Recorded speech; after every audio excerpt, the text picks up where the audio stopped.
William Hill sponsors Joshua vs Barker live on Sky Sports Box Office.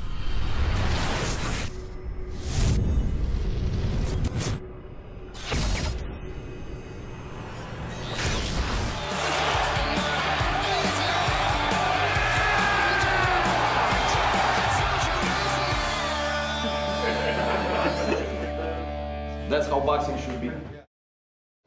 James Elder, IFL TV, MTK Global. With me, I've got the former WBA world champion Anthony Crolla. Firstly, congratulations on the win against Edson Ramirez. Thank you, James. Thank you, mate. Tougher assignment than maybe what you expected or what people gave you credit for, or did you assume this was going to be quite a difficult night's work? I knew it was going to be a pretty tough fight, to be honest. I knew he was pretty clever and a few American counterparts, Mexican counterparts. I knew they said, oh no, he's clever and he's capable. So I knew it wouldn't be easy. But I had to. One sec, Joe. Can't hear me. Can't hear me. It's only £10 though. Any chance? Sorry, Chris. Again. Yeah, no. So no, it's what I expected, and but I had to box smart. I couldn't get involved because the cut was a pretty bad one, really. And Mick Williamson has always done a great job, and he's good. So I think onto the judges' scorecards won nearly every round. Howard Foster was 8-2, so I wasn't comfortable.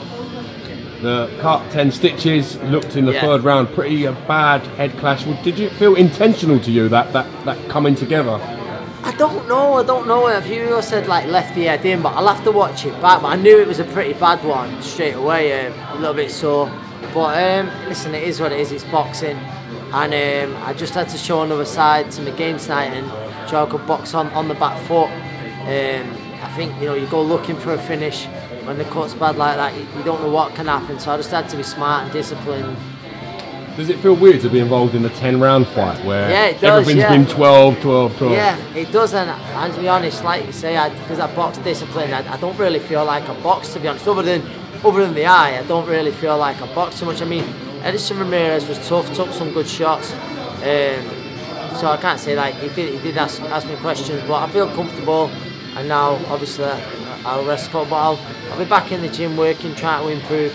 Now you've got some fantastic wins on your resume. You're now coming into, I hope you don't mind me saying, an exciting, probably penultimate point in your career. Yeah. Is there any truth to the rumour that potentially we can see you in with Luke Campbell? Yeah, it's a possibility, certainly. It's I'm not sure what Luke's going to do now, whether I don't know what the script is with the WBC, both rated highly, that, and the WBA, we're also both rated highly, so they both want to be world champions. If that gets made, then I know Luke's good with it, so am I.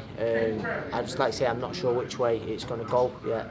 Are you interested in, if not that, another route, potentially maybe going out to the States? I know you've got the likes of Mikey Garcia and them alike. Yeah, well, does that interest you? Of course, any of the big fights, it'd be a pleasure to share the ring with any of them.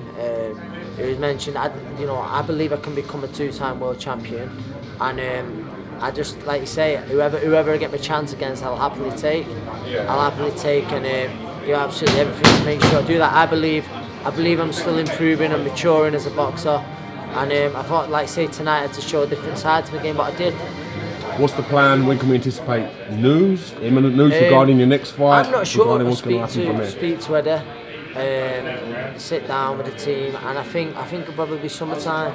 I don't know obviously the date just yet, but whenever it comes, I'll be ready. Like I say, I'm always in the gym looking after myself, and I look forward to it, James. Now you're on the undercard tonight of Anthony Joshua Unification, Joseph Parker. Such an exciting sort of card, if you like. Does it give you a bit of excitement and butterflies being involved in this sort of card? And don't give me the PC answer. You've top massive cards yourself. The old fight week's mad. It's like the turnout for the presser just for the undercard. There was 4,000 people at a weigh-in yesterday. I feel very blessed that the reception I got an unbelievable reception coming out, and I had great support in there, the ones that travelled down, but I think a lot of people in the stadium got behind me coming out, and I really appreciate that. But yeah, I think just walk into the venue before, walk into the stadium, the city's just took over by fight fans, and I love that. It's and what Anthony Joshua he's doing for boxing. It's a big event. It's unbelievable. How do you see the main event playing out between Joshua and Joseph Parker? I think Anthony Joshua inside 6 rounds.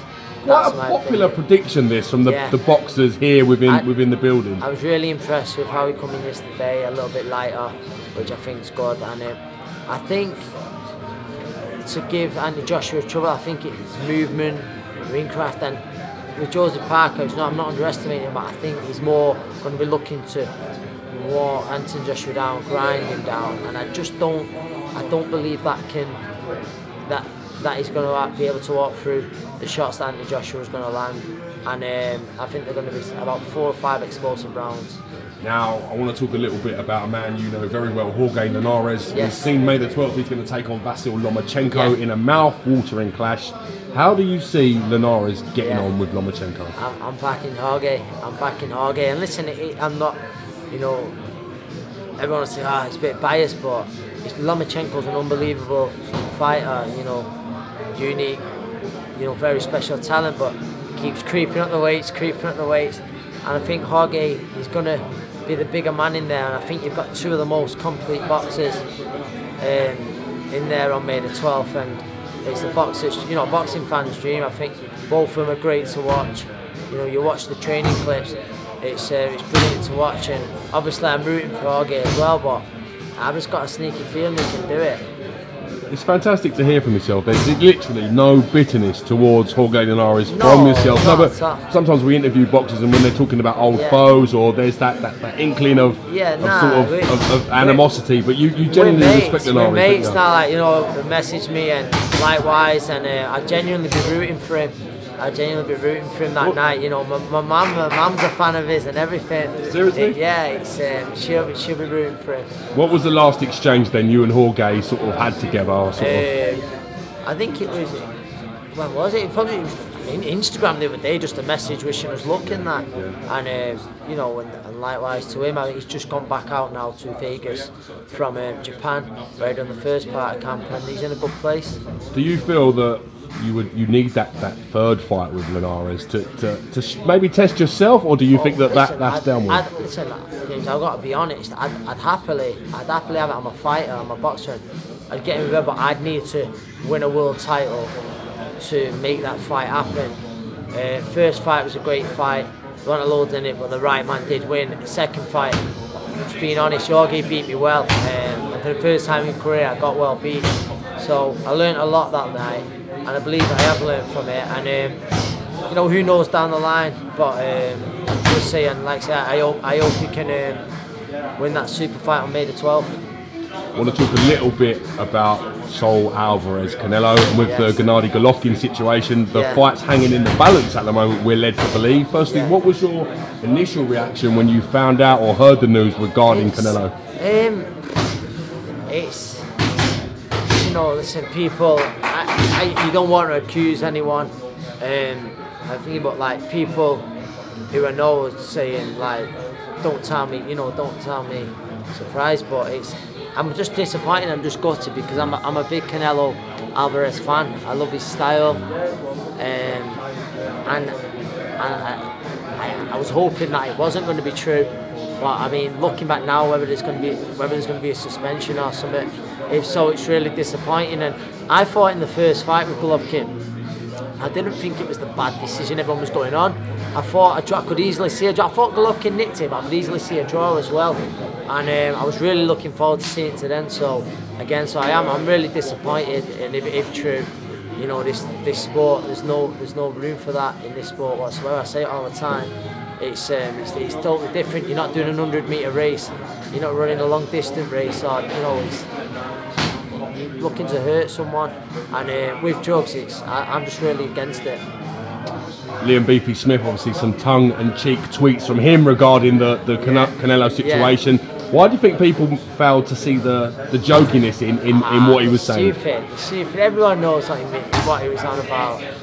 Surely everyone knew what he was on about, but it was just sort of, the joke. But obviously Liam you don't know what's gone on in the past and stuff like that. But Liam, obviously, some people sometimes on social media, you want to jump down people's neck, and it's a bit silly really. Listen, social media is great for some things, not so great for others. You seem to have quite a lot of decorum on your social media. It's very rarely we even see you interacting in a bad way with people. Yeah, What do you do with it? Do you not get a lot of stick? No, I'll be honest, I don't get a lot of stick at all. I'm always, pretty kind to us, to be honest. I get the odd one. I got one the other day, I think, saying I was on steroids after the weigh-in. But I don't know, but the album's pumped up greyhound or something like that. But I don't get many. I don't get much. So it is what it is. You can't take it personal. It's what it is. Listen, thank you very much. James, for your time thanks, today. mate. Good to speak to you as always. And we look forward to hearing some news regarding what's going to happen from here on in. Yes, I'm looking forward to it. Anthony Crolla, enjoy your success. Thank you. Nice.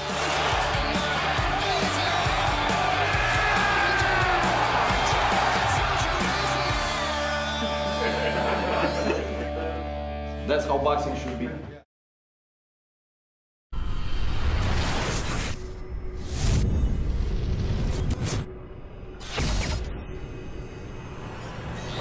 William Hill sponsors Joshua versus Parker live on Sky Sports Box Office.